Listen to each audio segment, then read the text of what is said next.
translation. We have translation available. Si hay alguien aquí que necesita intérprete en español, entonces por favor vengan aquí. Voy a darles unos audífonos para que podamos hacer eso. Gracias. And the end time is 7:30. We're going to try to honor that. It has been my experience that the board members will sometimes linger if there are questions that didn't get to in the process. So, thank you for coming. Thank you for coming this evening. My name is Steve Buel. I'm on the Portland School Board, and I'm the person from the Roosevelt area, so to speak, even though I live way over in Hayden Island. But it's still in the Roosevelt area. So I'm the person that, in the school board, you don't elect it by sections anyhow. So you vote citywide, but you have to live in a certain area in order to run. And Director Ruth Adkins here came out this evening also, and she's in the Southwest area. And anytime you ask a question of me or of her, the other one will be able to add on. So I appreciate it. If you move where you can see better, you don't have to stay in these rows. We'd appreciate it if everybody got a chance to ask questions before you go back for your second one. So kind of keep that in mind with you. And we want to get done by 7:30. The staff will leave. I'll be glad to say. I don't know if Ruth, maybe hopefully she won't leave mad at me. So maybe she'll stick around too. Also, please don't take up too much time because we'd like everybody to get a chance to ask questions. This originally was set up around the levy in a way, the school levy in a way, but since we voted for the school levy last night and it passed, it was wonderful. No. Would have been a disaster. Would have been wonderful to have lost 600 teachers or so in the school district. That would have been just great for everybody. So that's not going to happen. So there we go. This is a town hall, which means ask your questions and we'll try our best to answer them. Roseanne Powell is over here and she will be taking notes. And if we can't answer something, we'll have her or one of us will make sure that they'll get back to you if you leave your phone number or your email, whichever you'd like with her, for questions that we can't answer. There may be a few. Ruth knows more than I do because she's been around longer, so we'll see. Oh, one thing. Go ahead. Oh, thanks. So, and one thing is just if we could show, we've got a real short video that the Oregon School Boards Association has put together. It's around it's a statewide campaign to raise awareness about the importance of public education as we go into the next legislative session and try to build support for maintaining, if not increasing, school funding for all our public schools. So we wanted to help get the word out that this campaign is coming. So I think it's real short, and I think it's all queued up. We're hoping that as the collective voice of the school boards, community, parents, teachers, everybody, that we can convince the legislature that we do need to fund our public education system. So that's our public service announcement to cue this off. But now, over to questions. And the new head of the Oregon School Board Association board is going to be Bobby Reagan, who is on our board. So we will have some say, hopefully. And she's done an amazing job just in building relationships with other school districts around the state, which is really important, especially when you go to Salem, because of course it's not just about Portland, it's about the entire state, and there's different needs. Anyway, enough on that, but now to your questions. Who wants to go first? What's your vision for middle, grades programming, especially in Jefferson cluster? What's the plan? Mm-hmm. I mean, I think for speaking just for myself. Could you repeat the question? Oh, sorry. The question okay. is, what's the plan for middle school or middle grades education, particularly in the Jefferson cluster? Go ahead. Speaking for myself, I feel like we need after the in the wake of the K switchover that happened several years ago, that we need to be able to have a middle school option in every cluster, and especially with our enrollment growth, we have enough students now to be able to do that. So I think part of the Portland State University has been helping us out with this district-wide boundary review process, and part of what they recommended is that, before you start going into a boundary review process, you need to be really clear on what are your program offerings across the district, and what are the program configurations, and have it be really transparent what's available in different schools. So to me, I've been sort of waiting, like, when can we have that conversation? And this, to me, feels like that can be the opportunity for the conversation with the help of PSU. So I think that's going to be, I hope, over the next couple of years, it's a big conversation. And just speaking for myself, one of my hesitations has been, given all the upheaval that the K-8 conversion caused, to be able to go back in and say, guess what, we want to reconfigure, has been a hesitation for me. But I'm really concerned that, especially when you have small numbers, as many of you know, in the 6th through 8th grades, it's never going to be, a middle school and a K-8 are a different model. They both have strengths and weaknesses. But even in a K-8, even though you're not going to have the same exact thing as a middle school, it works better for some kids than for others. We have too many schools now where, because of a combination of numbers of kids and or building size, and you all know this, there just isn't enough programming or enough kids. So that's what we need to fix. And yeah, I think that what we need is a foundation where we decide what the foundation is for a good education in the school system in Portland, and that would then reflect on the K-8 versus middle school. Can we offer it here and there? And what is it that we really care about and want to offer to kids in the middle grades? And I'm fighting for that, but I can't seem to get them to look at it. They keep saying we already have that, and I'm going, no, I don't think so. So there we go. We don't have Yeah, you're welcome. You're welcome. The one thing that's different about this, from Mike, you're welcome to ask a follow-up question. We said try to keep it to one question until everybody has a chance. But you're welcome to ask a follow-up on yours. Otherwise, you can't have a real discussion on stuff. So, well, I think go ahead. Been waiting. So, this is to dovetail on that. Okay. There was testimony recorded earlier this year at a session at Rigler, which is a K through 8, and it's electives for middle schoolers. I believe you know this already. Is office helper and cafeteria helper. No, it's a mess. I What would does like West Sylvan have? Oh, they have a lot. Yeah. They've got Yeah. 900 kids in 3 grades. But may I? Sure, go ahead. Do you not consider the incredible disparity in programming for middle schoolers district-wide to be urgent enough that the next few years should actually be one of your main priorities? I mean, do you not find that unconscionable? Yeah, I do. I find it unconscionable, and I find it that it's something we should have dealt with a long time ago, and it's really important that we deal with it, and I find it unconscionable the way we've dealt with the disparity. And absolutely, I agree. I'm pushing for that, but you have to, it's a school board, and you have to have other people go along with what you're trying to push for. And I would just like to clarify, I am not a regular parent. I am just a public school parent who is appalled by that. And I see, this is not a question, this is a comment. I do not see school board members being similarly appalled. Or outraged. Yeah, no. In general, that's the case. I've been appalled and outraged about it for several years. But anybody, okay. Next. Yes, ma'am. Sorry. We were waiting. Okay, I was going to have a question. Sorry. Changing? Okay. Well, it's nice having you here this evening. And appreciate you coming. David? Perhaps this piggybacks on the question. I've been involved in educational improvement for over 4 decades. Coming to Portland, the first thing I heard was that the underlying philosophy is something called enrollment balancing.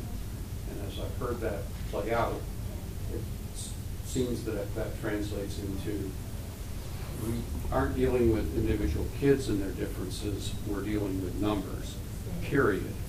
And the Jefferson cluster situation summer before last certainly underscored that the numbers were driving things up until there was enough people yelling and shouting. So the question is, what is the educational philosophy that counts children as numbers and acts like they can all, that if there aren't 40 of them here, or 400, let's say 400, even if Woodlawn School this time. Let's say of the 400, there are 300 children who are demographically, economically, and educationally disadvantaged that no one would argue with. They're not treated any differently than a kid over in Alameda who's coming out of an advantaged school in terms of the resources. It boggles my mind, so I'm just asking, help me how that happens. Well, there actually is, I mean, there is money set aside. There's an 8% set aside through our equity policy to differentiate resources in that way. Could you speak up? I'm sorry, there is a set aside at 8% in school funding through our equity policy. It used to be solely based on socioeconomic status, and now it's a combined underserved students, which includes racial categories as well as socioeconomic status. So there's that piece. But I think, yeah, it's largely driven. It's a money issue, and we're going by per student funding. Why? Because that's how the money comes down, and we need to be able to combine those resources to be able to. I mean, again, we're differentiating to a certain degree, but to be able to do it, to be able to have the. I mean, it continuously gets back to this issue of having set up K-8s in such a way that there weren't enough kids and or the buildings weren't sufficient to support a strong program. But it does have to come back to having enough kids in a building to be able to have the numbers work, to be able to have the teachers and the support, and we're not there. We need to get there. But you understand that's not an educational explanation. Yeah, one of the things, if you treat, one of the things that I've tried to work for on the school board, and I've kind of been run up against a wall consistently about it, is if you take every child in the school district and you try to meet their needs, that's how I think about it. And that's a very difficult thing to get across to people, because that's an educational answer, and the kids, every kid's need is slightly different. And so I believe that every kid is equal within the school system. So if you've got a kid who comes in from Syria, we're getting kids from Syria now. Every place there's some mess in the world, we get kids from that area. And so if you get a kid who comes in from Syria who knows no English, that kid is just as important for us to educate than a kid who's in Lincoln. But a kid who's in Lincoln, say, or in some school and he's way ahead or she's way ahead, then it's important for us to educate that child too at that spot. And any kid, we want to move to those directions, and I think that kind of responds to where it's been very hard for me to get that across to people. I've had a lot of difficulty doing that. So, but that's the direction that I'd like to go, and we're not doing that now. I agree with you that we don't do that well. But through our racial educational equity policy, it's helped. We do need to differentiate resources for the students that we have failed to serve. Yeah, it has helped, but it's not really directed at the specific kids in the. Well, but part of that is making sure that, I mean, trying to change the culture of the district so that everyone, every teacher in every classroom, every principal in every building, every bus driver, custodian, secretary, everybody, every board member sees that, yes, that every child can learn, and that we need to be able to change the way we're practicing what we're doing to where we're meeting kids' needs better, because we've been failing too many kids. The other thing too is that we need to spend the money better. We need to spend it down in the buildings, because that's how you actually deal with children. You don't spend it up here someplace. That doesn't deal. You need to spend it down in the buildings themselves. Like we just spent $8 million a week and a half ago, and we spent, that's a possible 88 FTE. FTE is one teacher, basically. Educational assistants are 2, and so one teacher, 2. And so we spent 88 teachers, and we actually put basically 6 of those teachers down in buildings, and the rest of that money we spent someplace else. We didn't spend it down in the buildings. And to talk about what you're talking about, Dave, I think you need to spend that money down in the buildings, because that's where the kids are that you need to work with. You need to get those kids who can't read, they're 2 years, 3 years behind, you need to get good reading teachers down in that building. Those kids who are struggling from home, then you need to get some good counselors. Those kids who are really bored because they're just way ahead, you need to get some better tag programs. You need to think in those terms more than we do, David. I think, yes, ma'am. I'm very concerned and nervous that the issues surrounding the district-wide boundary review as one lever to enact the racial education equity policy, and also the other lever being changing school choice options and adopting SACIT's recommendations. That by the time that the board votes on that, they're going to be so watered down. And that I'm also very, very concerned that PSU has given the board an out to not perform district-wide boundary review, and very, very concerned that once the Tier 1 and Tier 2 schools are dealt with, which are the 14 schools that have been identified as high needs for having something happen with their building or boundaries, that once those schools are dealt with, I hear a lot of, we're fine, leave us alone, and that the children that are going to be left when and if district boundary review wide boundary review does not happen are going to be our most vulnerable children, and we will be having this conversation again in 2 years. And so I would really love to hear your personal commitment to pushing for a completion of a district-wide boundary review. That it is decisive, that is really brave, and that is done in cooperation with an adoption of SACIT's recommendations around school choice and how we treat transfer and enrollment, and that we are going to stop letting white families move into this neighborhood and send their kids out of this neighborhood. If we are Because building, we don't have something comparable. we are doing this on the backs of our most historically marginalized students, and we know that we're doing it. And we're going to continue to do it unless you make the really brave choices to change our policies. It's up to you. We can't do it. Do you like the new SACIT recommendations? Yes. And do you like the SACIT recommendations? And I'm kind of pointing over here at Rita Moore, who happens to be on the SACIT committee. and Gabrielle as well. Who's a good friend of mine, and she, you might ask her later on about them. I just actually got back from Sun River about an hour before this meeting, and the first thing I went through my email, I went, whoa, SACIT recommendation, and so I just skimmed through it, you know, but I can't really. I feel like SACIT's recommendations are actually not strong enough. I feel like SACIT's recommendations should be stronger. I feel like in order to reach consensus, they are quite broad, and the changes aren't even going to be that dramatic, like the kind of dramatic, brave change that North and Northeast Portland and Outer Southeast Portland needs. I don't feel like they're dramatic enough, but I'm willing to give the benefit of the doubt that done in good faith and adopted in good faith with real brave choice, that this can be one lever, just one. Right. There are so many levers, but Right. this is a really important lever. Right, and I think SACIT's been really clear all along. So I've been to a number of their meetings and been following it as sort of the liaison to the group from the board, and they've done outstanding work. And I'm not just saying that because Rita and Gabrielle are in the room. Can somebody give us a shorthand of what? Oh, I'm sorry. Superintendent's Advisory Committee on Enrollment and Transfer. And these two wonderful women here are on a bunch of other volunteers from around the city, folks who have had kids in focus options and neighborhood schools. And they've just been wrestling, actually for a number of years, but and I'm just speaking for you. Yeah, but the current iteration of the group has had the specific charge over the last 18 months to align our enrollment and transfer policies and procedures with our racial educational equity policy.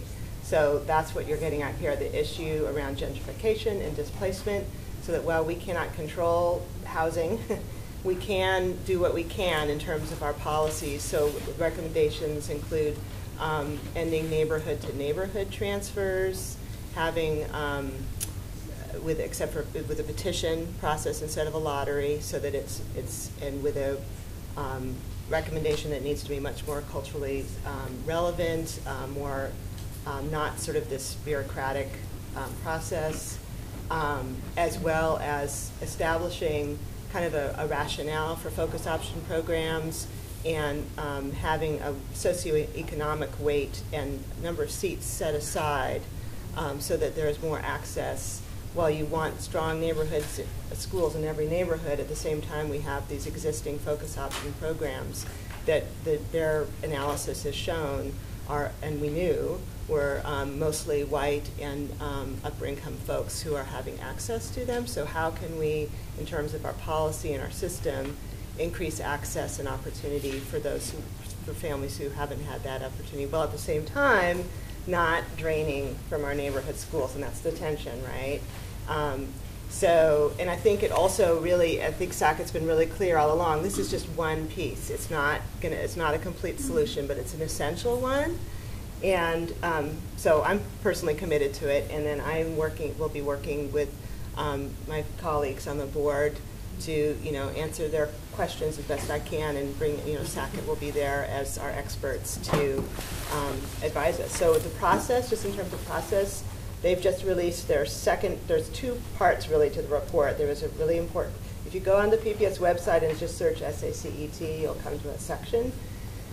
They had a great report in the summer that was their preliminary recommendations. They did more outreach, more thinking, more analysis, and then now they've got their final recommendations to the superintendent.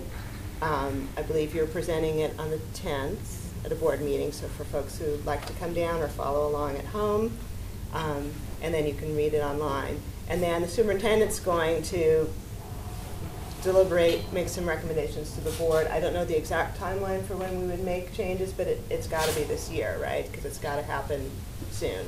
And this has been going, you've been talking about it for a long time. So that's in terms of the timeline. But I'm sorry, real quick, what I was trying to say was that because it is only just one piece, and there's so many parts in the report that really point out all the other issues that the district needs to deal with, and in terms of equitable program quality, making sure we have a great principal in every building, and so forth. Again, to me, it goes back to, and I'm not saying it won't be for 3 years that any of this gets resolved. I'm just saying that it's going to be a long-term process for whatever changes happen to roll out. But I feel like that gets back to the PSU piece around, okay, we're a growing district now, and we have all these, varying buildings and program disparity issues. We've got to solve that. So to me, SACET leads into that and supports that, but it's not the end of the discussion. It's got to be kind of the beginning, not the beginning, but just a point along the way. So that was a long-winded answer, but thank you for bringing that up, and I'm excited about it. We have middle grade programming at Vernon and Woodlawn and King and Beach and Scott, and we have literally legions of middle school kids who are going to be rolling up to Jeff and to Roosevelt, who are sitting in, oftentimes self-contained classrooms. They're not getting, education, or they're not getting instruction from highly specialized teachers. They're not getting access to the kinds of programming. Bobby Reagan was just on the PPS, website at West Sylvan for their, We the People program, that rolls up to Lincoln, which has an award-winning Constitution team. Those are the children that are being prepared to run our court system. What are you preparing Jefferson Cluster Roosevelt students for? Office help? Yes, sir. Oh, sorry. Okay. Is there any water? There's a SACET question over there. Yes. After your high words for the SACET recommendations, you made it a little bit intimidating for me to give the other side of the view, but I'm brave and I'm going to go for it. Go for it. My name's Adam Foster. I'm from Southwest Portland. First, I just want to show a picture of my daughters. It's probably kind of silly, but I've got 2 girls. One is 7 and one is 5. My oldest is a second grader in a focus option school, and Nancy, my youngest, is in preschool. Nancy, like any other girl her age, especially a younger sibling, has a couple of goals in life. One of the strongest is to be just like her big sister. This is no surprise to anybody. All of the teachers in my older daughter's program all know Nancy by name. They see her there every day when my wife drops off Clara, and then when she picks her up at the end. Nancy loves that school, even though she's never actually attended it. Though focus option schools have long had a sibling preference and allow siblings to attend the same school, SACET wants to change that. The SACET committee says that the recommendations will preserve in some way the sibling preference, but it does not. Let me explain. My child's program admits 25 children into kindergarten. Many of the children who enroll are siblings, and most all live in the same high school cluster because of geography. SAC says that the first 45% will go to low-income kids.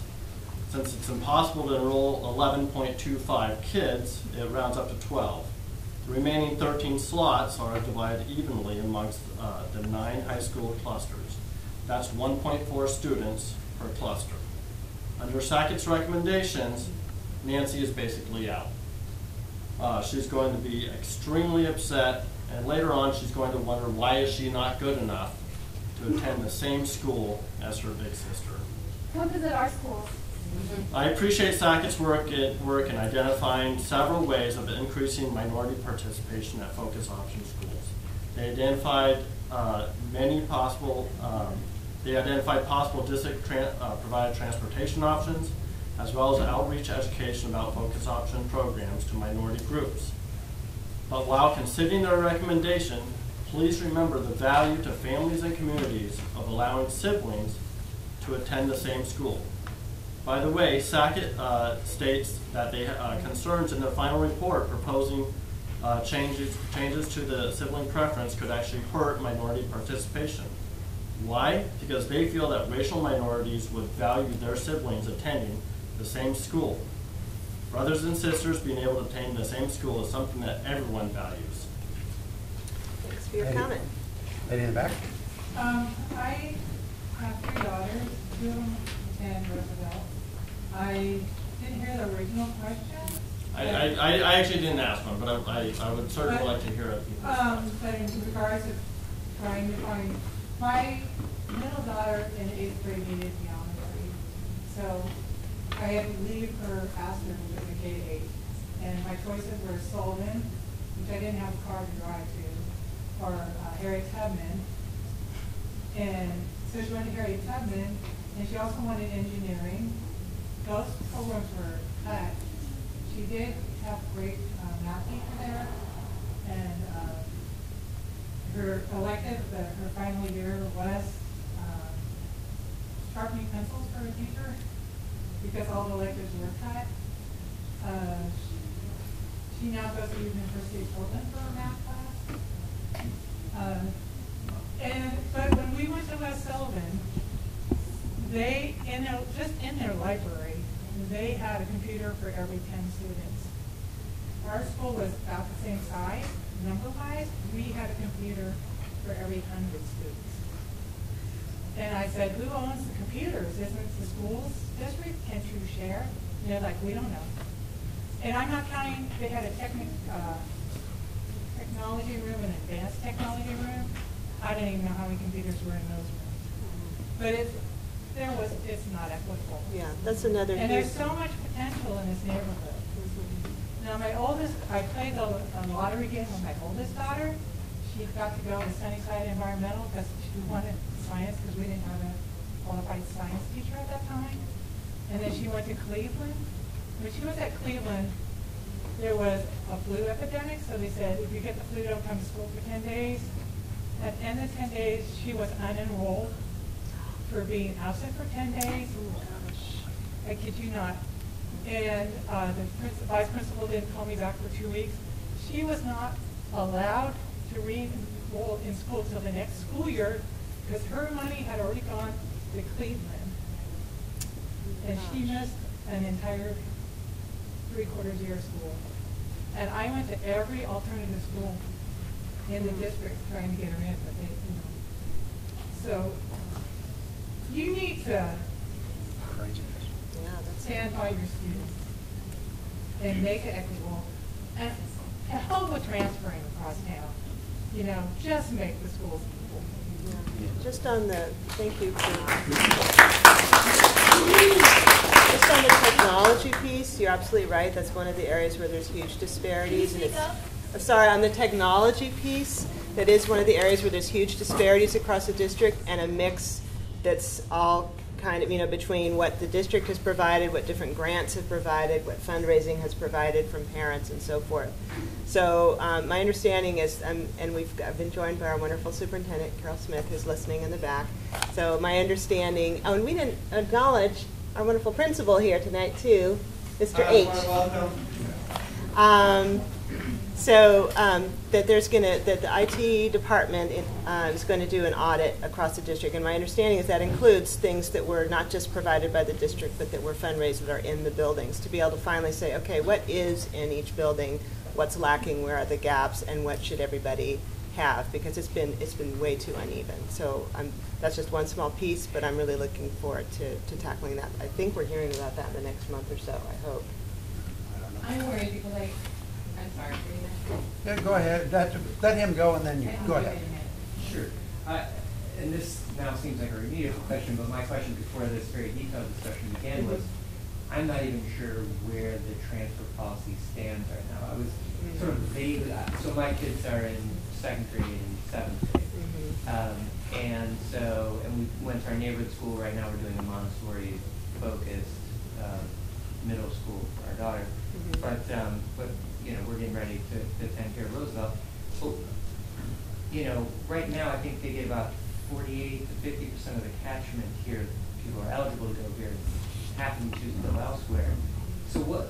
I thought transfers were ending. Are they not? What, or is that the proposal we're talking about? That's part of what SACIT is proposing, but it's an advice to the superintendent, who then would give her recommendation to the board, which would then, I mean, there's going to be a whole public process around whatever comes to us, and then there'll be a vote. And it might be also a combination of things that are board policy, or also just things that the superintendent and her staff can do. So at this point, we're just receiving from SACIT, and then it's over to Carol and her staff to take it from there. What made me think of the question was when you were talking about how the money needs to be allocated, and right. Allocated to help, you know, the kids who need it, and addressing the kids who are falling behind. I mean, one tool that was used was when there was No Child Left Behind, when Roosevelt failed, you know, whatever portion of that they did, it gave mostly white middle-class kids free tickets to transfer across town. And I don't see how that, I mean, what is the district, I mean, I guess you don't speak for the district, you don't speak for yourself, but I don't understand how that addresses equity. I don't understand how that helps. Oh, it's No Child Left Behind. That's federal legislation that does not address equity, in my opinion. Other than that, it did shine the light on, you know, subgroup data on how every student was doing within the school, or at least groups of students were doing. And that was one good piece in my opinion, but as far as us being required to send letters to families saying you have the right to transfer out, we had to do that, and it was hugely destructive. But now there's been a waiver, and we are not doing that. So I think part of the high school redesign process a few years back was really, again, looking at that question of what's the programming available in the different schools, what are the numbers. Unfortunately, it is a numbers piece of how many students we need in order to be able to provide that, what's the differentiation we need to do in the meantime. So the huge grants, federal grants that came to Roosevelt and to Madison have been fantastic in terms, my sense is, I hope it feels that way in the buildings, in terms of the additional staffing and supports and programming that have come in. Obviously, with any grant, you've got a concern that it's a limited time, right? But the hope is that as folks get the word out, and I feel like under Charlene Williams' leadership and now under Mr. H, Roosevelt is on the rise, and it's turning around in terms of enrollment. And again, just that, because there's the reality piece. I'm not denying the reality piece, but it's also a perception piece, right? And folks actually coming into buildings, whether it's at the lower grades or in the high schools, to check out what's actually going on. And you know, there's an amazing team here, so we're thrilled about it. And of course, being rebuilt, it's going to be. Oh, I'm so sorry. So sorry. I'll try to project. Okay, yeah. So was the answer that people can still transfer? Still can. But in a limited, but lottery. Because it's a lottery. Yeah, there's a lottery, but because of so much growth across the district and so many buildings that are overcrowded, there's actually, I mean, it really is limited just by that, but it's not limited in a consistent way. So we still have too many buildings. There's also another whole piece where charter schools, which are really outside our control, even if we were to shut down every possible aspect of transfers, charter schools would still be another system that exists for folks who want an alternative. So that's just another complication in the whole piece. woman behind. Just real quick, the thing that I'm worried about is the last several years, we've been told that, especially in the middle grade programming, we just need to get those numbers there. There's no way we're going to get the numbers there. Well, in some of the programming, it just doesn't happen. And you're saying yes, but that's what Well, I've but heard some of the from buildings also, so- there isn't room, there just isn't physically possible, which is one of the issues that I had in the beginning. There's room at King, there's tons of room at King, there's room at. No, there are in some, but not in others, I'm just saying. Which That's a piece of it. ones? I just feel like. I'm not saying that's an excuse for there not being programming, Jess, I'm just saying it's not, it's a facilities and a lack of programming. If you, and I apologize for the anger, it's not at you, but when you live in a system that when you see this being perpetrated again and again and again on particular subgroups of children, like rage is a natural response to that. Sure. And so that's where this is coming from. It's truly not personal. No. It's just, it makes you angry when you see it happening. My kid is going to be okay. I'm not worried about my child. I'm worried about other people's children. Well, it kind of should be personal in a way because we have been doing that for a long, long time. We've been doing it for the last 20-some years, where you have this disparity depending on where you live, this disparity of what you get in your school. And so it should be. I mean, you should be angry. I've been angry about it for years and years. If you go back in 1996 and read the things that were PPS Equity blog, which was the first blog, Rita was on there, I was on there, and Steve Raleigh's blog, we've been angry about that for years and years. So how many years? Yeah, it's crazy. Yeah, he moved to Beaverton. He said, forget it, I'm out of here. But it's gone on, and the school board has not dealt with it. I know. And they need to. I've said it for years and years and years. I pushed to get us to deal with it. I'm getting no help whatsoever. Yes, sir. Donna? I don't know much about transfer policy, but I do know, and we will all agree, that a good program keeps kids in the neighborhood. And we've lost kids in Roosevelt. And one of the absolutely core programs for pretty much every student is science, technology, engineering, and math. So it leads to the trades, leads to getting a PhD in biotechnology and everything in between. It's a national, state, and local initiative. This school, the remodel design for this school will make students leave. It is not STEM, it's a joke. And for that reason, and for more reasons which several of us here would be happy to discuss with you afterwards, we have filed a complaint, a federal complaint with the Department of Education, Office of Civil Rights, because we believe that the design of this STEM program at Roosevelt is tremendously inequitable in its planning and in the design that came out. And we are here, we will talk to you afterwards if you want. We are going to win this complaint. They're going to have to go back and redo it. The district does not want to admit that they made a mistake. They had nobody involved who had any background in the workspaces required for STEM. TE here was left out. And when we say technology, just to clarify, we're talking information technology, manufacturing technology, construction technology, all of that. Tools, equipment. STEM is project-based. You learn about math and science, but actually building things. It's exciting. It attracts students into it who have traditionally shied away from science and math, students of color and girls. It would increase graduation rates. It would increase enrollment rates. It would be the best thing to happen to this community in a long time, and the district has screwed it up. And the Department of Education, we haven't been able to get through to them.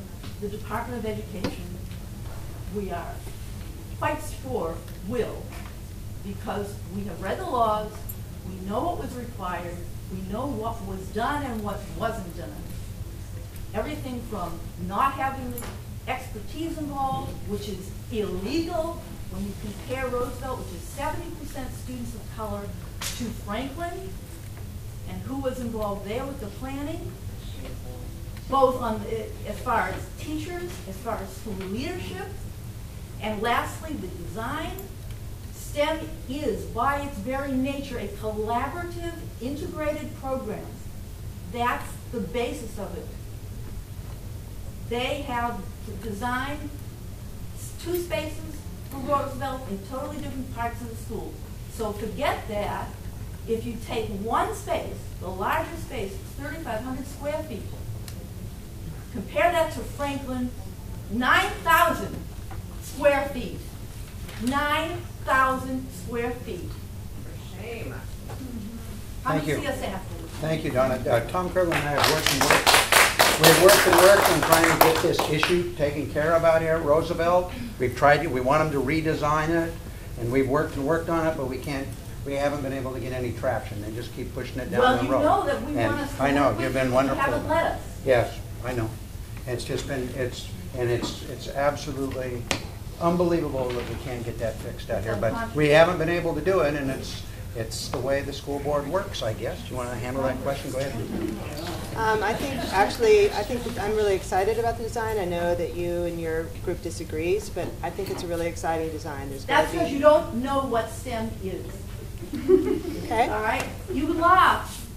You laugh. There are people in this district that are involved in the planning that didn't know there is such a thing as a technology education teacher.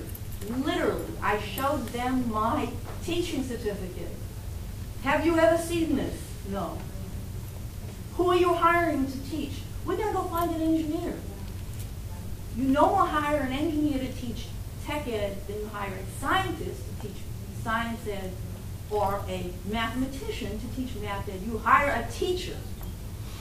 They don't know what STEM is. I taught tech ed for 11 years. They don't know what equipment is involved. They don't know shit about it. I went to the design meetings, and we put STEM on the top of the list, so maybe that's why it didn't happen. Maybe they didn't know it. Maybe you're right. Maybe they didn't know it. I wrote it on the top of the list. I wanted to make a few comments and then also ask a few questions. The first one is the racial educational equity policy was adopted by Portland Public Schools in 2010. And my favorite saying that I have is I cannot unknow what I know.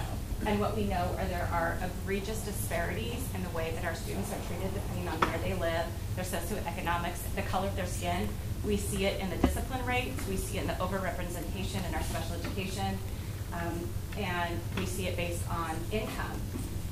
The one thing that every single parent, with the exception of a student in special education that has been placed in a different program, has a right to attend their neighborhood school, and that means their siblings too. So every single parent has the right for their child to attend their neighborhood school.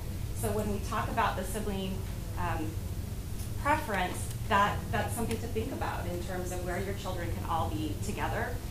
My children attend our neighborhood school. I have 2 at the Ockley Green campus. We have a split campus, and my younger one attends Chief Joseph. And again, when I look at the inequities, in the Jefferson enrollment balancing, this was supposed to be the solution that would address the under-enrollment. 8 schools were identified. One of those, Boise Lake Humboldt, had already been merged in a silo when they couldn't look outside the boundaries to consider impacts because Sabin, for example, had already had boundary adjustments with Alameda. So my question is, in terms of allocation of limited resources, it costs a lot of money. Buses have to roll back and forth between 2 campuses. We look across town to Beverly Cleary, who was given the opportunity to choose for themselves what they wanted. You're talking 3 campuses, buses rolling back and forth. Our Chief Joseph campus has lost 15 minutes a day because of professional development needs for families. How is that equitable? It's very difficult to get families to want to commit to a neighborhood school when they don't know what the expectation is going to be or where their child is going to be. So when we look at this district-wide, I just have really great concerns that 2 or 3 or 4 years, we cannot unknow what we know today. And we can't unlearn what we learned from what the past historic practices have been. So my question to you and my ask is, what are we going to do to address this immediately? Because this is costing a lot of money. It's impacting many students. And the students that we're talking about have historically been underserved continually. So, you know, Right. I just have a lot of concerns about it. Right, and I feel like, a first step, well, we'll have to see where the superintendent lands and where the board lands, but, enacting as some or all of the SAC recommendations is a key first step, certainly not a sufficient one. But again, and I know I keep harping on this, but it's something that's been missing forever, as far as I know. It's that when PSU called on the district to be transparent and kind of have the conversation about what exactly is available in every school, so that will force the configuration and the boundary piece, I hope. But that's, But we have 280 students in a school that used to hold 1,000. My kids are third generation attending the Ockley Green campus. And when, at one point we had 1,000 students in that school. It's a beautiful school. It's completely underutilized. We had an opportunity to create an equitable middle school for a cluster that doesn't have access to one. Right. And when we talk about creating a middle school in each cluster, what does that mean? Because we're assigned to a neighborhood school. So even if we look within the Roosevelt, which some of us that are dual enroll Jefferson have a comprehensive, you still would have to use a transfer system in order to access George Middle School, which also is depleted. Right. They're what, 300 students below what they're required to be at in order to have parity of programming to buy the FTEs that other schools have. Right. We can't unknow that. Right. So my question is, how do we solve it then? Because we can't build it without the money, and we can't bring students without the programming. Well, I seem to recall in this Chief Joe Ockley resolution, I thought it was that I hope, what I wanted, the intention was to have the middle school question still be on the table and not be taken off the Within table. 3 years. So it needs to get reopened. Right. Resolution, that was number 5. And we haven't We heard. haven't had an update. Right, No, so, we have not had the update of so we need to. Item number open the 5, we were conversation. supposed to have updates for the entire cluster on the number of students that we've lost or gained within our middle school grades, the Right. number of sections per grade, how many students are in each of those sections, what electives or specials they have within each of those schools, we haven't received those answers. Thank you. And I think we need that And for the that's entire every district. fall and every spring, twice a year. And we need that for the entire district, but particularly. But you fall. wrote it in the resolution. Yeah. Ma'am, you've already spoken a couple times. I was wondering if anyone else. Oh, sorry. Just aside to what she said, I know when my oldest graduated from master here, her classmates went to 5 different middle schools, and it totally destroyed the friendships and the fabric of our community. And that's something else to please consider. It was pretty devastating. At that age, you really want to make friends with people. And it was bad. I've been a parent in PTS district now for my 8th year. And I remember first joining in conversations when we were considering where we can send our schools, our student, our children, neighborhood schools, this, that, whatever. And I remember a lot of the conversation being about, well, there's no money, there's no money, there's no money. I think where a lot of parents are today is we've passed your bond measures. We've passed everything. We've given you millions of dollars. We want to see it. We want to see it. We do not want 5-year studies going on. No. I think we want to see it here in our community. I don't think that's too much to ask for a community that, again, has voted and paid for millions of dollars. You don't like the $14 million worth of general education consultants that we had in our last budget? No. You'd rather see that out here in your schools? Exactly. Oh, okay. Okay. Sounds pretty good. You want to comment on that? That's my comment on it. I think one of the things that you were concerned about, Steve, that I think I do support is we have done a lot of, this is just one tiny piece, but expanding relationships with our community-based organizations. And so I'm trying to think of other, it's when you're to be able to say, wow, the class sizes are worse in other districts, I know that totally pisses people off. But I think and I don't know that we can, I know, again, I just keep coming back to we've gone too long in this district of having, in the area of budget cuts, not having a central requirement of the minimum that every school needs to have the library and every school needs to have the counselor. Do it. We're about And still to be told that we have Right. to have the numbers. Right. So again, it's figuring out, but there has to. And It be has shamed about not going into the school, saying oh, well, a lot of people make assumptions about the school because they don't go into the school. That's shaming the parents. Make them go to the school.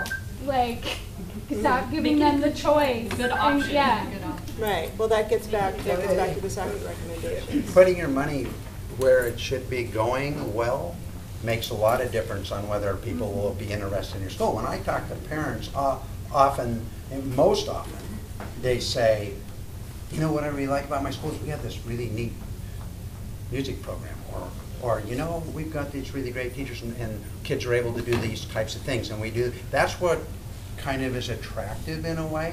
So we just spent the $8 million that we had, and we spent there was 88 FTE, possible 88 FTE, and we put 6 into the classrooms. So 82 someplace else, we're not sure, and I'm not sure that all 6 went into classrooms and working with kids. And that's the type of stuff that I would like to see us begin to do way better and get a foundation level so it gets in there and people know, and then you build on top of that foundation level. That's how you should set up a school system, in my opinion. Another piece we're rebuilding is athletics. So Carol's got under our new athletic director, Marshall Haskins. We finally are getting a middle school program back. I believe that's for all middle grade kids throughout the district. So hopefully that's what you're seeing. Volleyball and cross country, I think, are the starters for that. That's, again, rebuilding after many, many years of not having that. Arts thing, the city had their arts tax, which is great, but that again is a little slice, right? And we're really appreciative that voters supported that.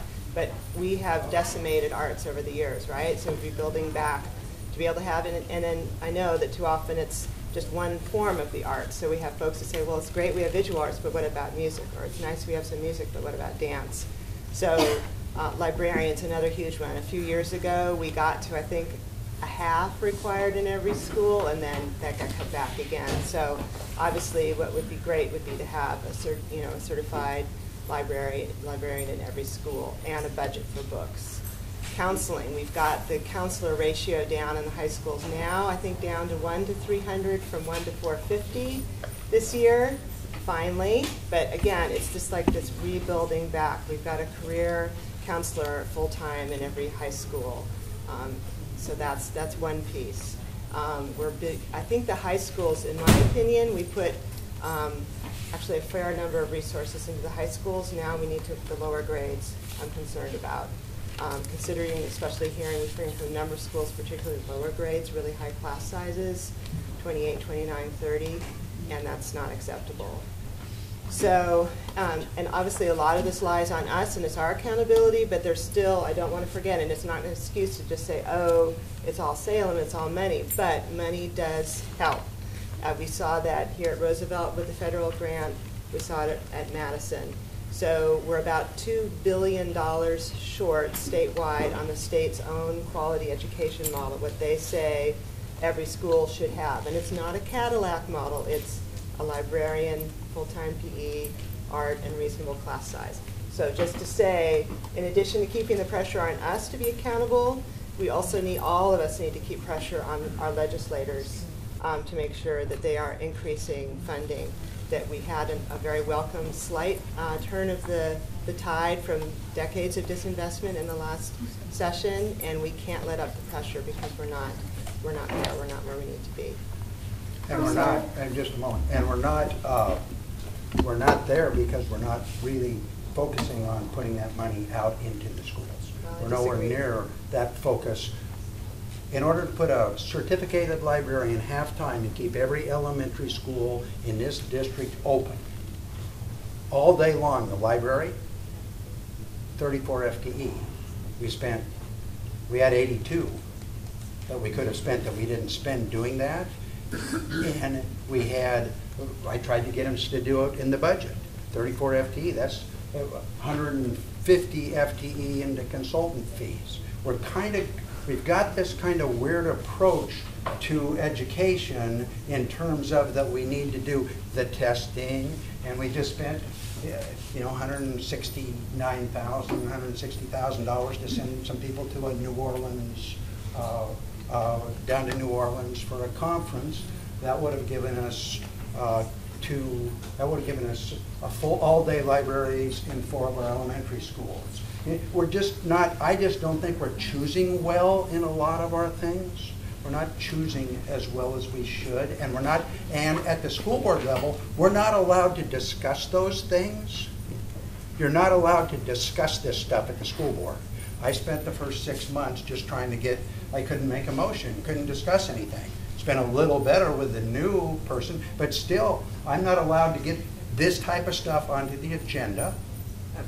I can't get anything on the agenda.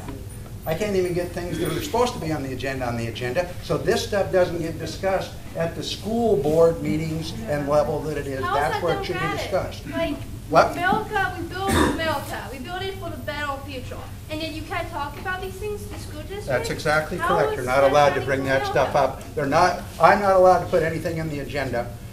Since I've been on the school board, I've not been allowed to put one thing. I was allowed to put one thing on the agenda that they put on finally, and that was the peanut butter and jelly sandwiches. Finally, they got tired of hearing me complain about them, where we were maybe going to kill a kid out at Beverly Cleary School, Holyrood, and I finally got them to allow me to put that on the agenda so we would quit sending in peanut butter and jelly sandwiches into that school, because this one child, whole school had decided not to send in any peanut butter, including both the teachers and all the parents, and the school district was still sending them in.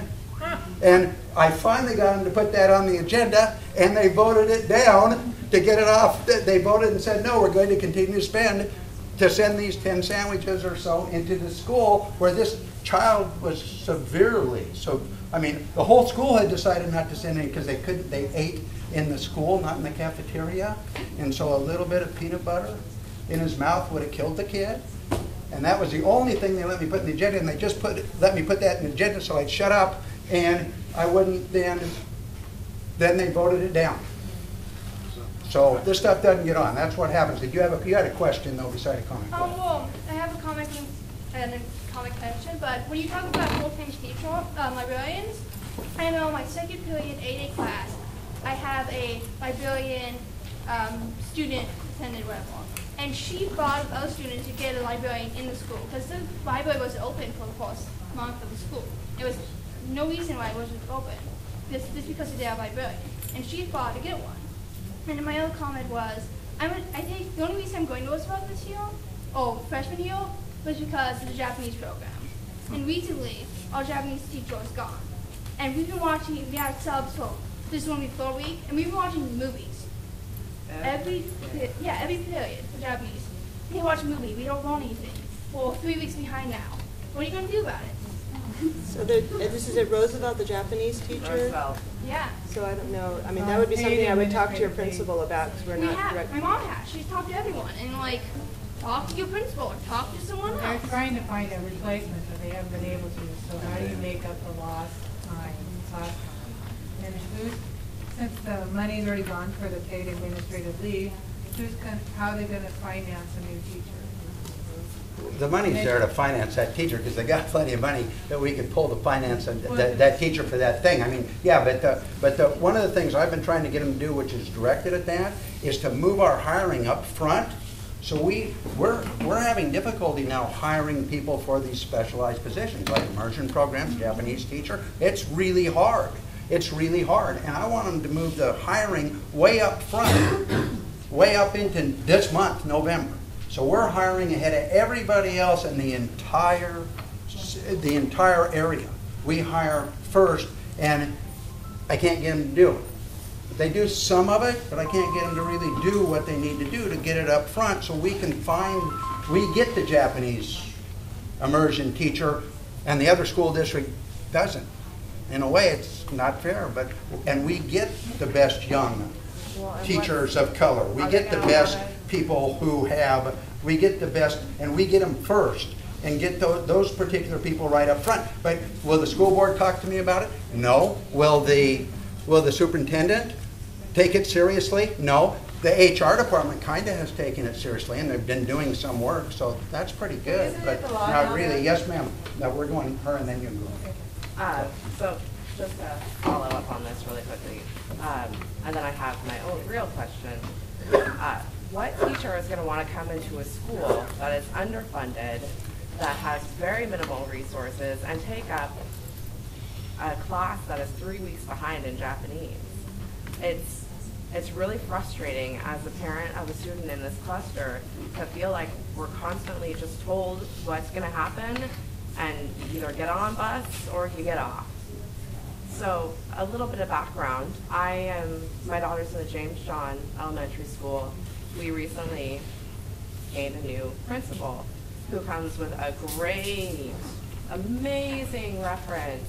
Yay! Except for we were told the night of a 3-day weekend, we had 0 input as parents, the teachers had 0 input, and the feeling that we got as a community was, well, this will be better for you guys. We know what's best for you.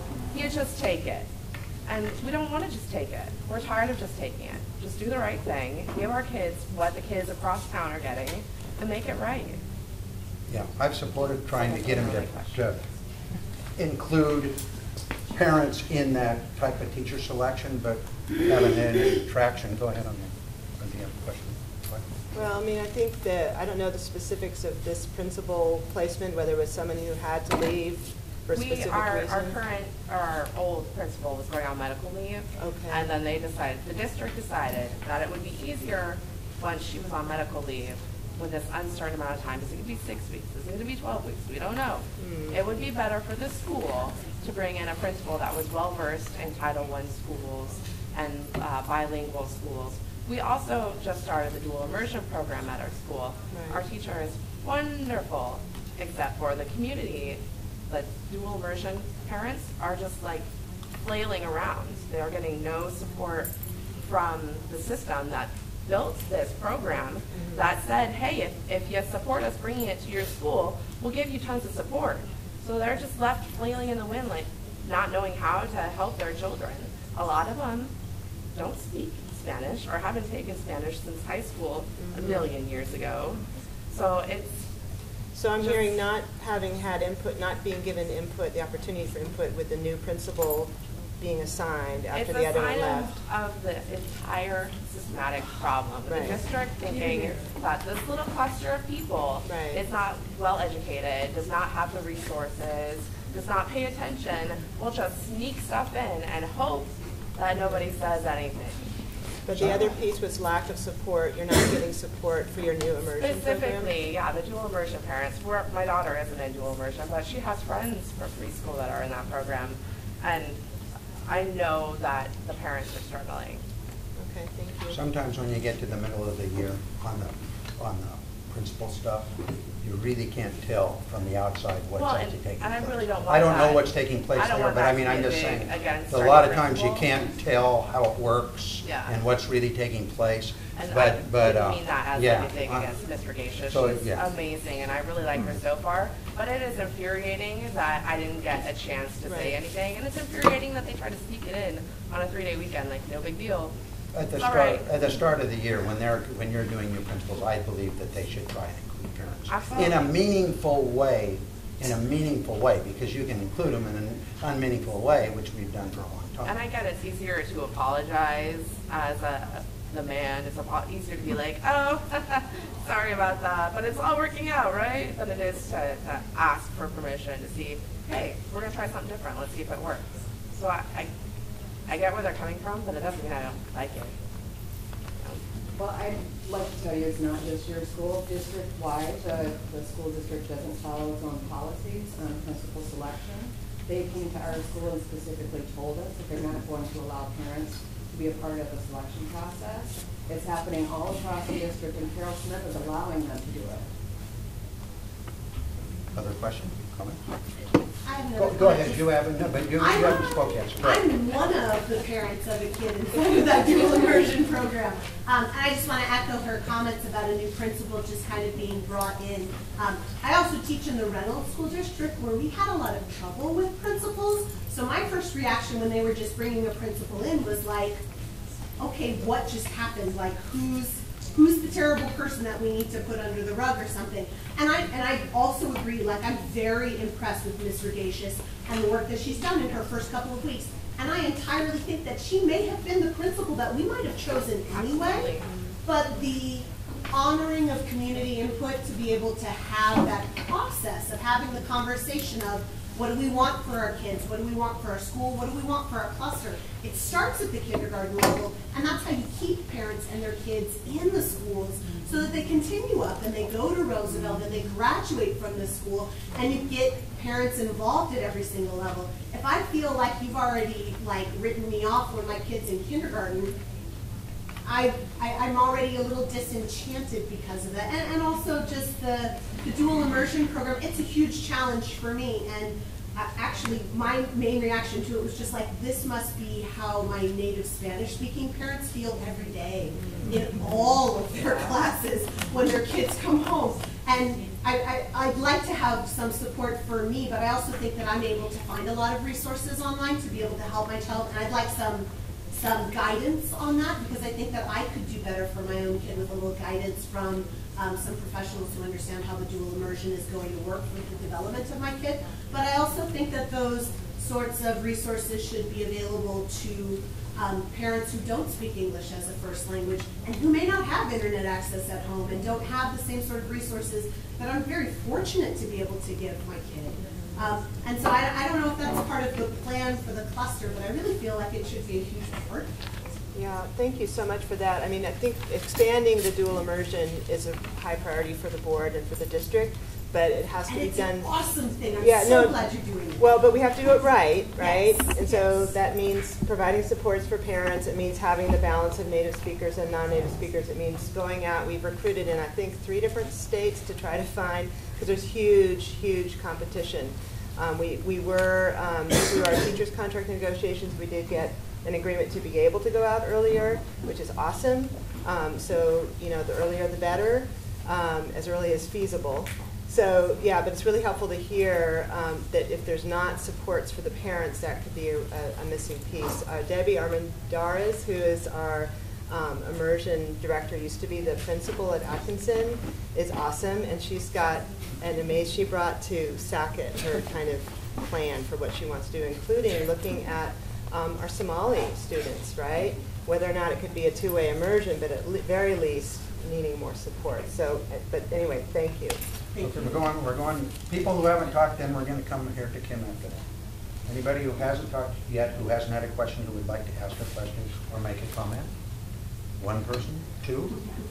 Okay, 3? We got 3 people, and then we'll go to Kim. Okay, go ahead, Bruce. What studies have we conducted of Jefferson cluster and Roosevelt cluster families as to why they send their kids or don't send their kids to neighborhood schools? It feels like in Jefferson cluster in particular, in the 15 years I've been watching, it's been subjected to a bunch of guesses as to what fixes are and crazy experiments that don't work. And it feels like there continues to be guesswork, but people aren't actually engaging the families as to why they've made their choice to stay or to transfer. So part of, I mean, Richard Gilliam was hired to be a parent engagement and outreach staff person devoted to the Jefferson cluster. I think that's been part of his job. That's more of a kind of one-on-one relationship building qualitative. It's not, he hasn't done a scientific study, and I don't think anyone has, to my knowledge. It is one piece of the SACIT recommendations as well, that there needs to be that feedback loop, right, and a formal way of understanding. Because right now, the enrollment and transfer office kind of operates in a silo. And so there should be a feedback loop of why are people saying they want to leave this school. First, we need to ask the question, right? We have to ask those questions. And then there needs to be the feedback loop of, oh, we're hearing a bunch of people complain about the disparate discipline in this district, or the school. My child is not feeling welcome, or the principal, or whatever, or the program is not sufficient, or whatever it might be. So I don't think we have done that at all in a systematic way. We need to. Yeah, it's overdue. Yeah. And in reaching out to all of the community, you would get people who are sending their kids to private school as well. Right, and then, you know, we might have to hire a consultant to do that study, but yeah. I would prefer that to a consultant. You could probably find somebody in our offices who could do it, I would think. But not, they wouldn't be in the school, they'd be in the central office. Right, they'd be in the central office. We might be able to find somebody to do that study. Go ahead. One thing that came up in our school this year, after we had a new principal come in, we had recess time cut for our students. We had lunchtime cut for our students. And in that discussion of parents coming up, because we have a really strong parent group that we've really built over the last few years at our school. And one of the things we brought up was a wellness directive. Well, the district says, wellness directive, recess before lunch. Lunch, once you sit down with your meal, you have 20 minutes.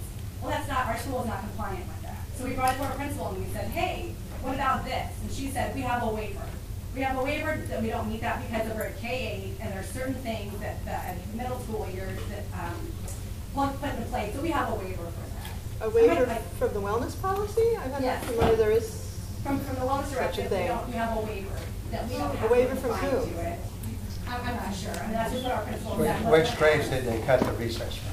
All of them. They all of them. They cut back. So if you could, so our lunch, for example, last year I believe that our students had 25 minutes at lunch and then 15 minutes at recess. I mean, I could be wrong. This year, our students have 15 minutes to eat. 15 minutes to eat and 15 Including minutes. going through the line. Right. And so some students can do that. Our middle schoolers sit right through. Right. My kindergartner comes home and we have to figure out, what have you eaten? Right, right. What can we pack? And we don't, he wants to buy lunch, but we don't do that because, so he could have a bite of something and then go. And our principal said, well, you know, they always can stay and eat. What child is going to choose? I can either stay and eat, or my peers are going out to recess.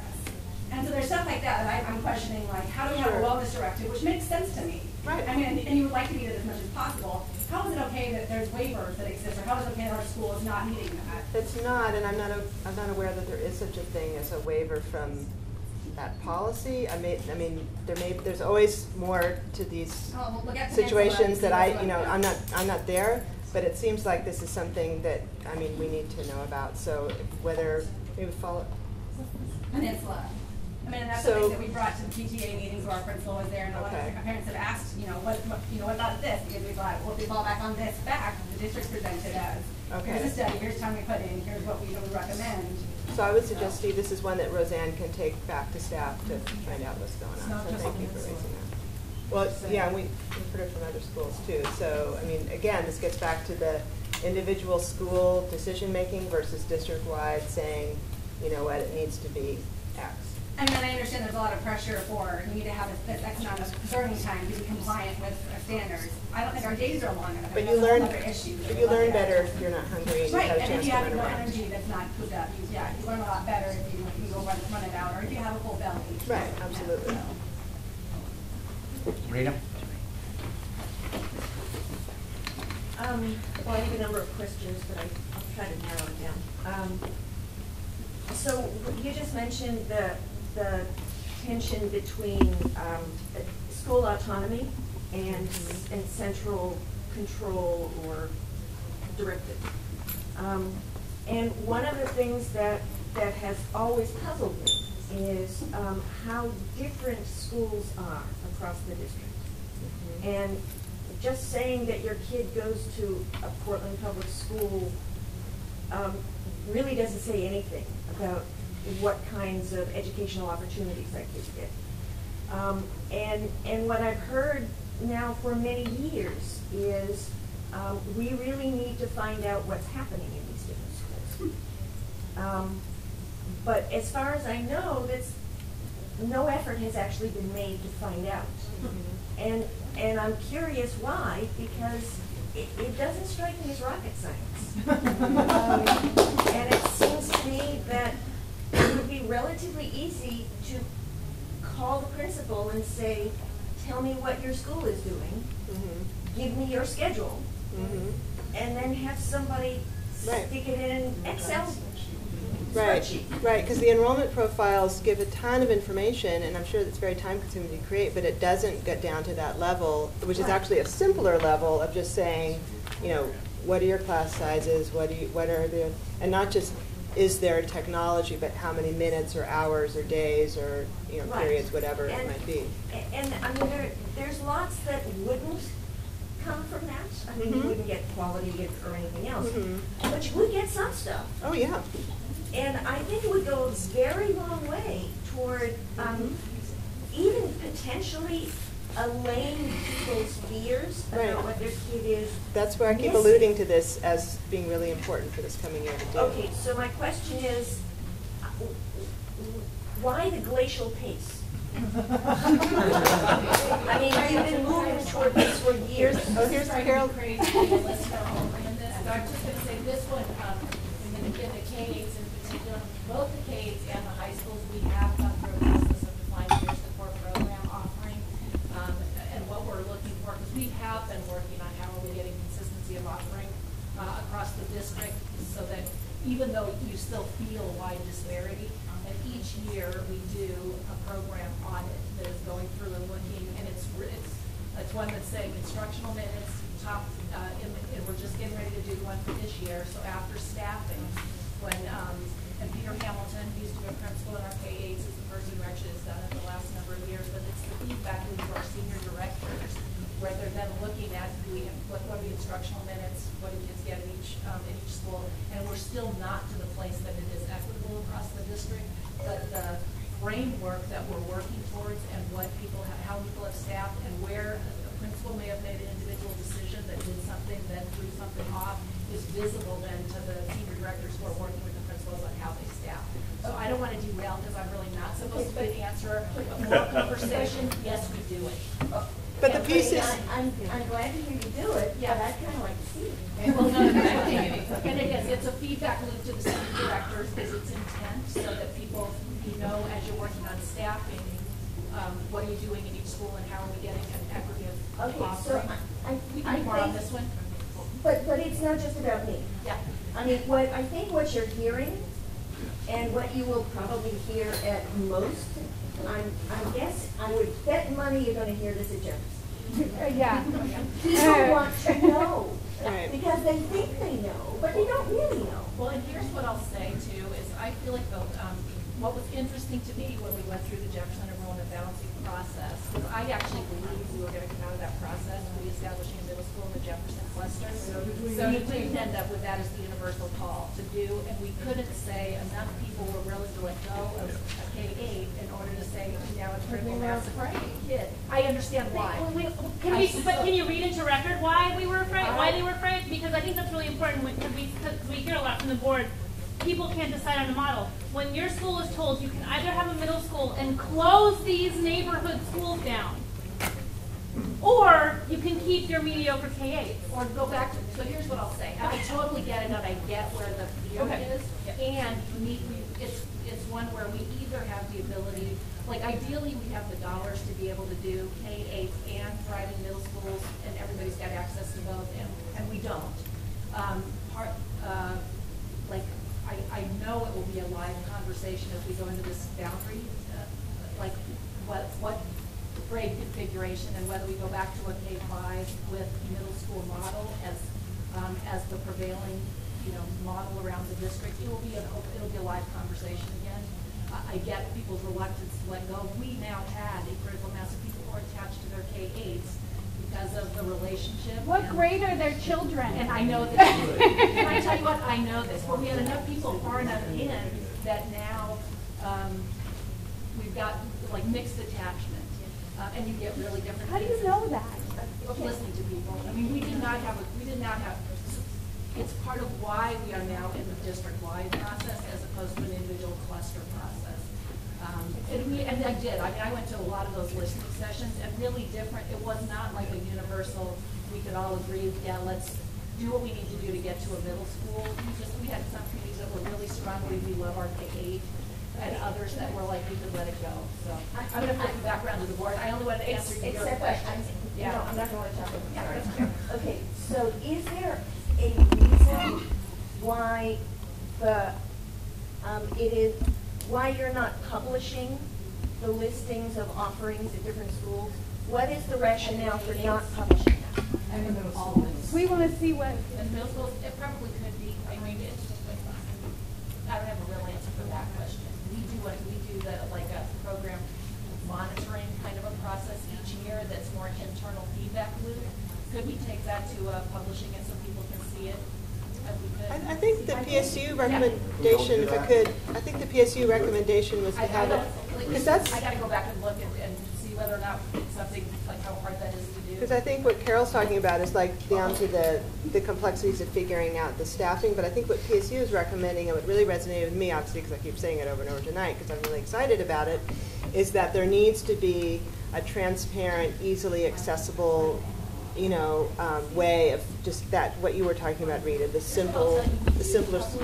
We do, right, there's a. Here's the core offering and what the expectation is of how you staff as a principal in each of your schools. Okay, we know what the expectations are, but the problem is people are feeling like even these expectations, even the minimal expectations are not being fulfilled. Because they are. There's Okay, variation and based if on they the are, numbers of kids. then it would Yes. be to your advantage to publish them.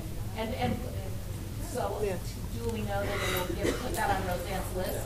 The other thing that where people feel the differences is, again, based on numbers of kids. You may, you get to take 2 electives, so the number of electives somebody may have access to, or you actually get to take are 2. The menu you get to pick from in different schools is wildly different based on the number of kids, right? Yes. I mean, so that's the thing, when you look at it, it's not like one you get to take more and one or the other, the schedules are comparable, but the breadth of offerings is way, and that's the place you feel wild differences. So anyway, back to board. 1, 2, 3.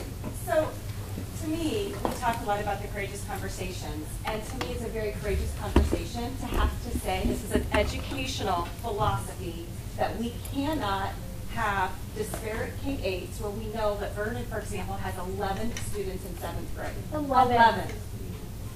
We know that. We're doing nothing to address it, and my heart breaks every day for kids that don't have the opportunities to get what they need to be successful. We talk about the district saying we're going to know every student by name and they will graduate, but we are not doing that. So if we know that the educational philosophy based on the money we have is to create a middle school and every single K-5 feeder, then that's what we do. And that's a courageous conversation to have.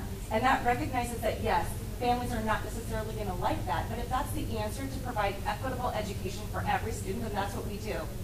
And it has to be a guarantee about what the impact is going to be. Does that mean that we have to close schools? We need to have that information. But to say that we're going to have some middle schools in some clusters, and George Middle School gets depleted. So they don't have the threshold or the number of students that they need to offer that core programming. So my frustration is, historically, we see this over and over and over, and we're doing nothing to address it. And pushing back, now the Jefferson Enrollment Balancing said, when we look at what was adopted by the board, was to do a district-wide boundary review. And now we're doing tiered. We've got tier 1, we've got tier 2, we're going to do changes over here. Two parts. It's a 2-part system, Well, but it it's doesn't look actually district-wide. And it's actually multiple. So like what we're starting with is actually stacking that what we've just been discussing in terms of enrollment and transfer policies, because some of it lies in how do we manage how the student assignment process and what happens with some of the a number of things will happen to our school enrollment based on the SAC recommendations and whatever ones the board ultimately adopts. So that's one. Well, if you actually have the number of kids in a catchment area attending your school, you got a whole different dynamic than we have right now. Yes. Right out of the chute. We know changes that. the whole game, right? It is like the chicken and egg of how do you get from here to there. But the policy level is one to each level. We're then doing the boundary one second to that, because we've also got to figure out then how do we manage fluidly over time as we add like 5,000 more kids to the district in the next decade, how we manage healthy enrollment sizes to support the program across the district. But we're doing those in stages on purpose and doing policy first and boundary second. And it will be multiple tiered in terms of looking at surveys that we're trying to get a very high level of participation in the district to drive the values of how we do that boundary, the boundary conversation. So we're taking them both on. And some of this will be whatever we do out of SACIT. How immediate do you do that, and how much do you grandfather? All of these, we're going to have people who are happy or not happy. Okay, we'll say we go cold turkey and we quickly implement it immediately. Does your child get to stay in their school until they're the highest grade and have continuity of their own instruction, or are we looking to get the change immediately? And again, you guys could spend quite a bit of time in that conversation alone the entire district being in the conversation. This So is I'm a just gonna say courageous it's like- conversation. But they're totally, yeah. Like, you know, back in the day, we used to do education, we used to plan lessons and have our kids that needed, our ELL kids and our kids who are on IEPs, they were at the end of our lesson planning. Yeah, they're first. And now we put them at the front of our lesson planning. Our cluster needs intervention. Look at our graduation rates. Look at our enrollment rates.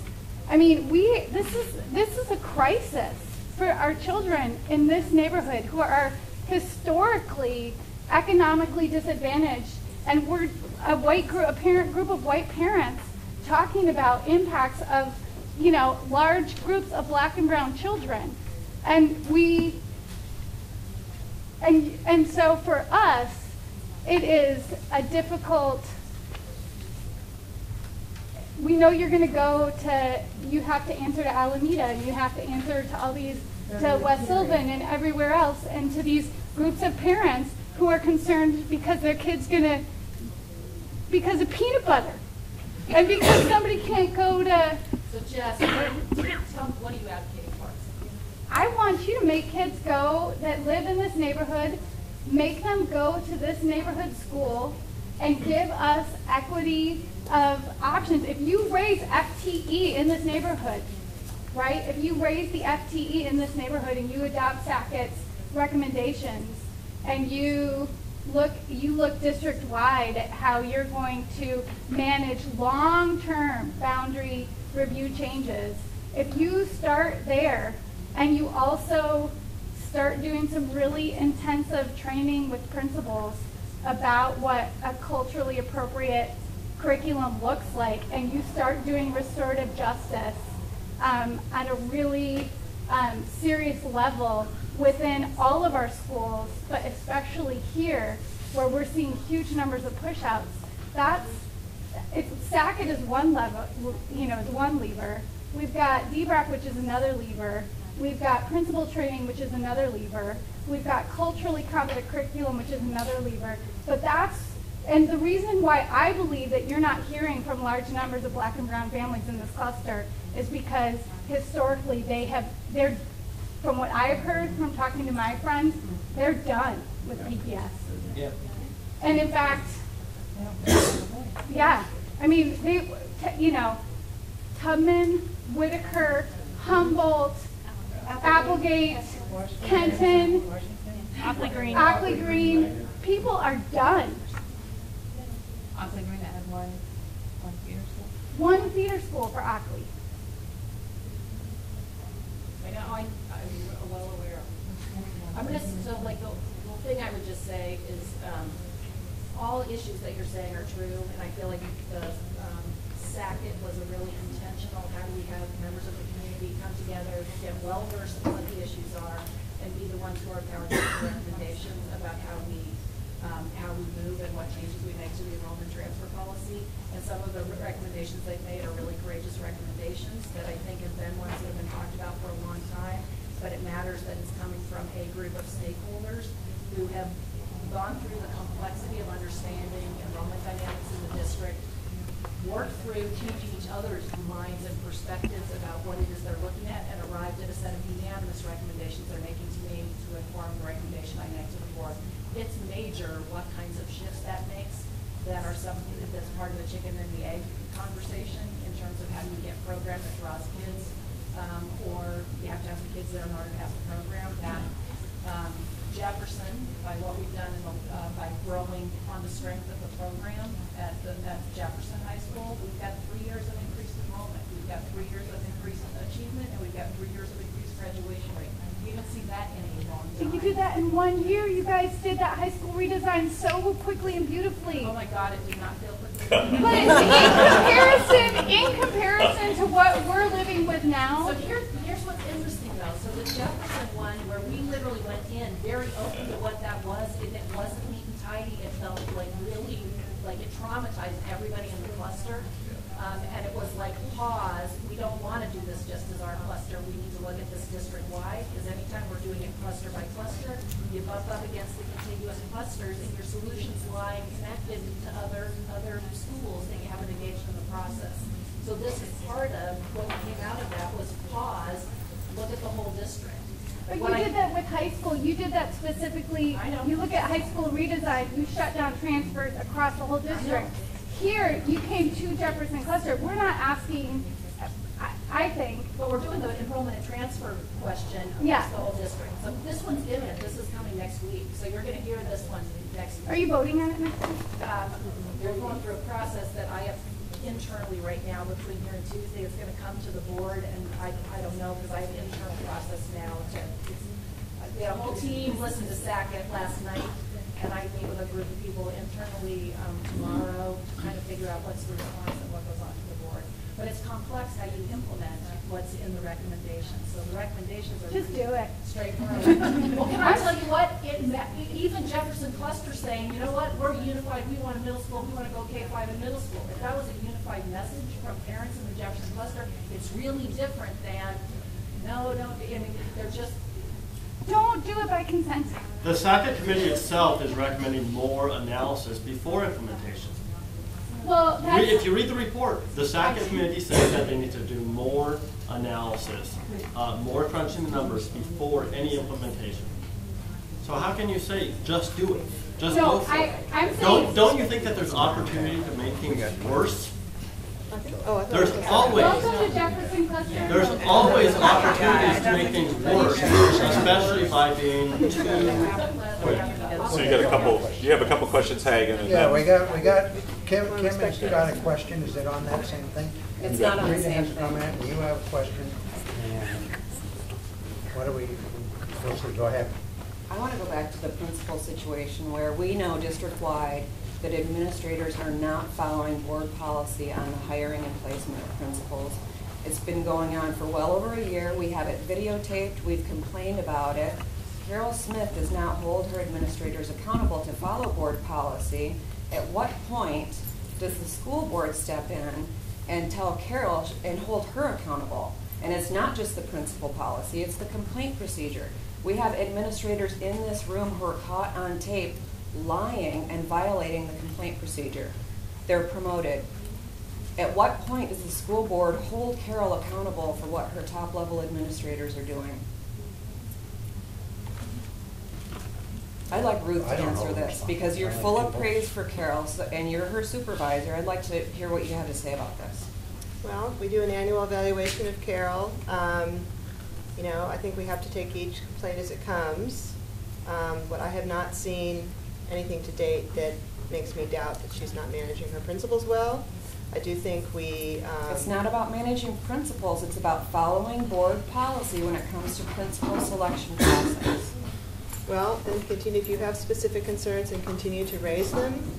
We have our new complaint policy that's about to be... Which is being violated all the time by top-level administrators, and no one is holding Carol accountable for not holding her administrators accountable. What I was saying was that there's a new and revised policy that we'll be voting on shortly, and that will be on the books along with having the new ombudsperson available. So if there are specific concerns... We raise specific concerns, and what happens is the school board ignores those concerns. So we have to appeal to ODE or the Department of Civil Rights because the school board refuses to hold Carol accountable. At what point will the school board do its job? Well, we feel we are doing our job, and you know, that's... Steve, you want to comment on that? I'm not the school board. I'm just There's- couple votes maybe from time to time. There's So you votes have on to the ask school those board. people who are running the thing. And Carol's doing an I'm very outstanding concerned job. about what you're saying. I'm very concerned about it. All I can do is talk to the Ruth isn't the superintendent or majority, and talk she's to them. not It's a holding her majority accountable. issue. I can't deal with it.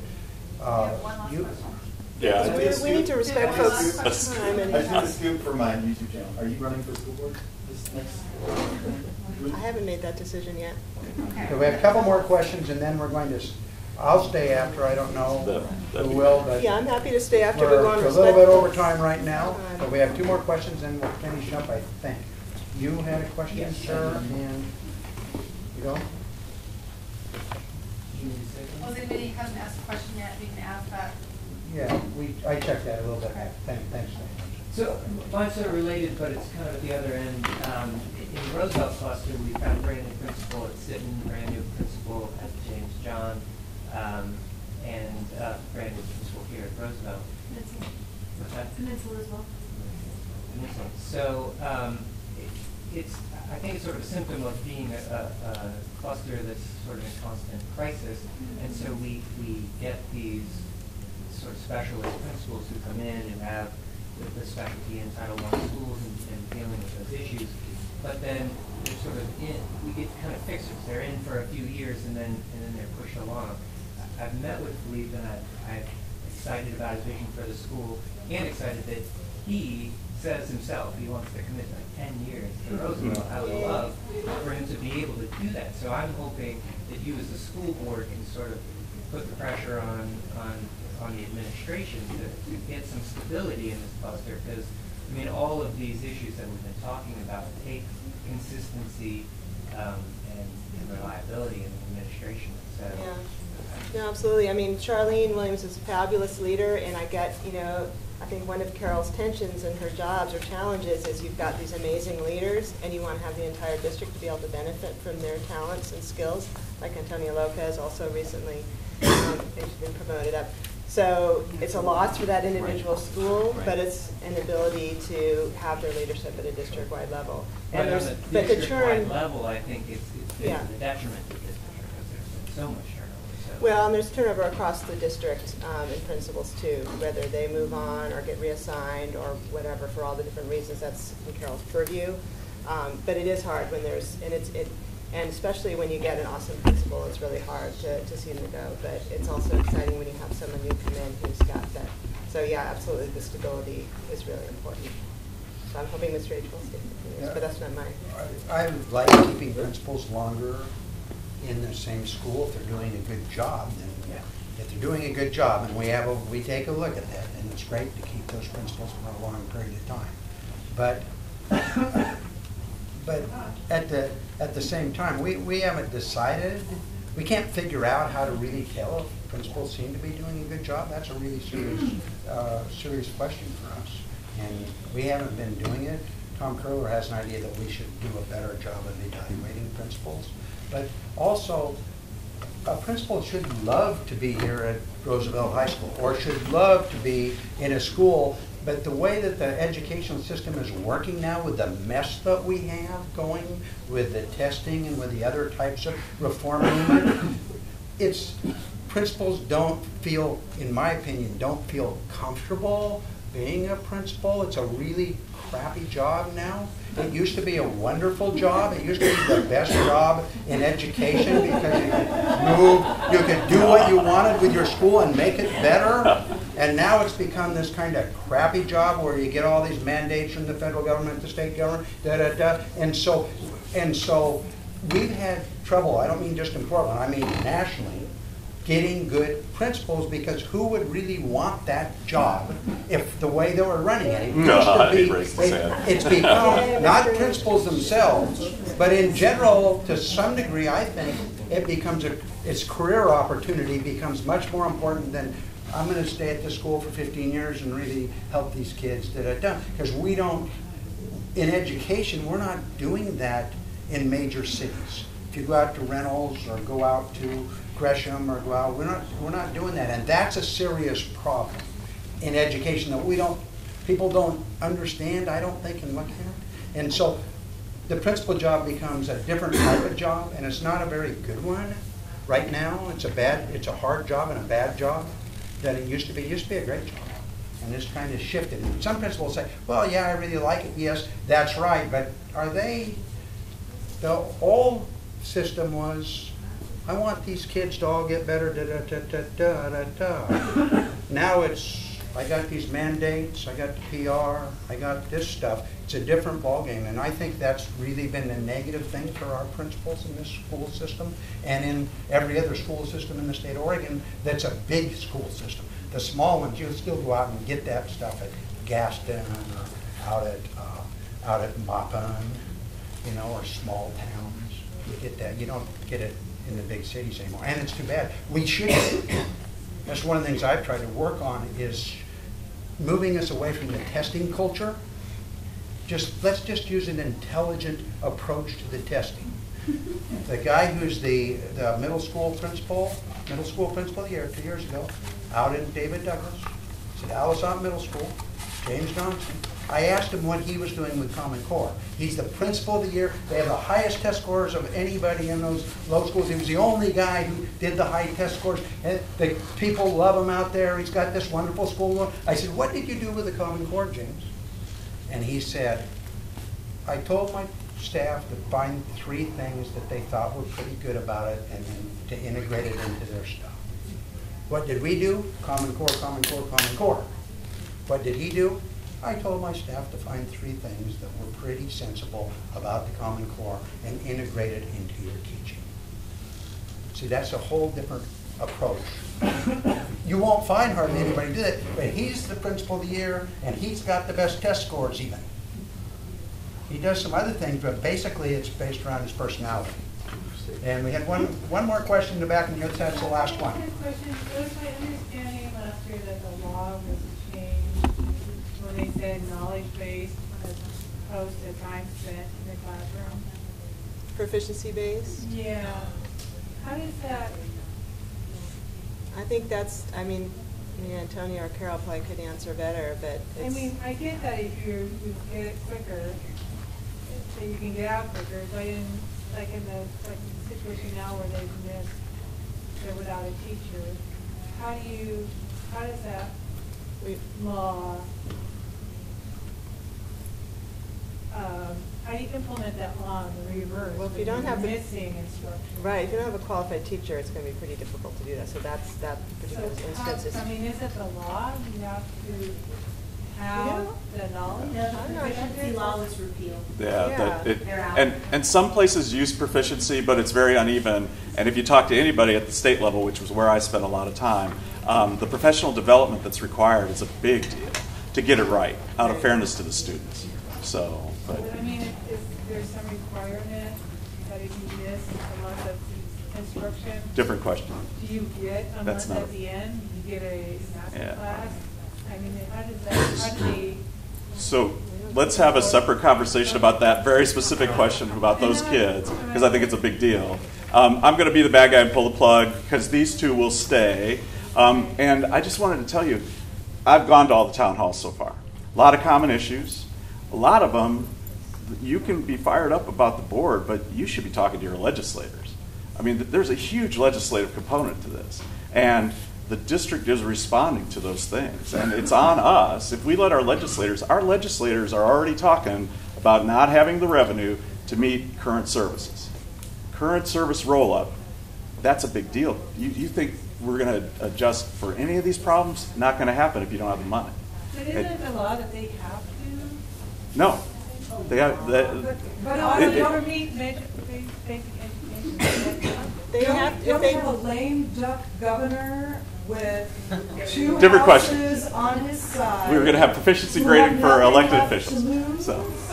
So I'm going to pull the plug on this and let I'm happy to have a separate conversation about it. But if you don't